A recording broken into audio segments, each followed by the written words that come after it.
కాళేశ్వరం నీళ్లు రాక కన్నీటి పర్యంతమవుతున్న కర్కాల రైతులు నాడే బాగుండేది, నేడు గోసపడుతున్నాం, రైతులకు కష్టం వచ్చింది, దయన్న కాపాడండి అంటూ ఫోన్ చేసిన కర్కాల గ్రామానికి రైతులకు అండగా మాజీ మంత్రి వర్యులు ఎర్రబెల్లి దయాకర్రావు మహబూబాబాద్ జిల్లా తొర్రూరు మండలంలోని పలు గ్రామాల్లో వివాహాది వేడుక కార్యక్రమంలో పర్యటిస్తున్న మాజీ మంత్రి ఎర్రబెల్లి దయాకర్రావుకి తొర్రూరు మండల కర్కాల గ్రామానికి చెందిన రైతులు ఫోన్ చేసి సాగునీరు లేక తమ పంట పొలాలు ఎండిపోతున్నాయని, పాలేరులో నీరు లేక కళతప్పిందని ఆవేదన వెళ్లబుచ్చుకోగా వెంటనే స్పందించిన మాజీ మంత్రి ఆ గ్రామానికి వెళ్లి అక్కడ రైతులు వల్లాల వీరసోమయ్య నాడు మీ కృషితోనే ఇక్కడ చెక్ డ్యాం కట్టాం అని, కానీ ఇప్పుడు ఇక్కడ సాగునీరు కరువైందని వారి గోస వెళ్లబుచ్చుకోగా వారి సమస్యలు తెలుసుకుని పై అధికారులకు ఫోన్ చేసి ఇక్కడ సమస్యను తెలియచేసి ఎస్ఆర్ఎస్పీ నీటిని విడుదల చేసి రైతులకు న్యాయం చేయవలసిందిగా కోరటం జరిగింది. దానికి స్పందించిన సిఈఎస్సీ అధికారులు 2 రోజుల్లో నీళ్లు వస్తాయని చెప్పడం జరిగింది.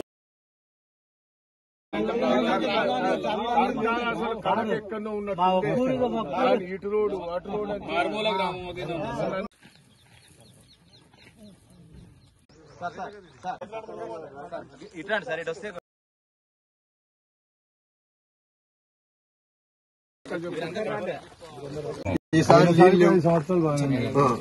5 సంవత్సరాలు లేకపోతే వచ్చినాయి. ఇప్పుడు ఒక సంవత్సరం కూడా నీళ్లు రావట్లేవు. మేము ఇప్పుడు ఏటికి నీళ్ళు అంటారు. మీరు అవతల ఉన్నారా కాబట్టి మీకు దాని నుంచి కానీ లీడర్లు ఉంటారు కదా, కాంగ్రెస్ లీడర్లు వాళ్ళు చెప్తారు. ఇక అది అత్యం అయిపోయింది.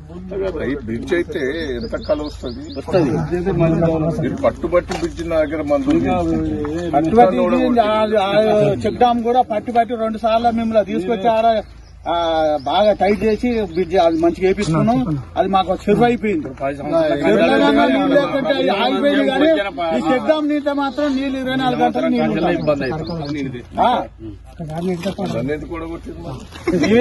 మాత్రం ఒక 7 ఎకరాలు ఉంటారు. బై అన్న వాళ్ళు అక్కడి నుంచి ఇక్కడ వరకు కంటిన్యూ ఊళ్ళకి ఎఫెక్ట్ జరుగుతుంది. మన కొత్తపల్లి నుంచి కూడా అది ఒక్కని అయితే బంద్ చేస్తే బొడతనే ఉంటాయి. ఇట్లా బంద్ అయింది నీళ్లు వర్షం పడ్డ నీళ్ళే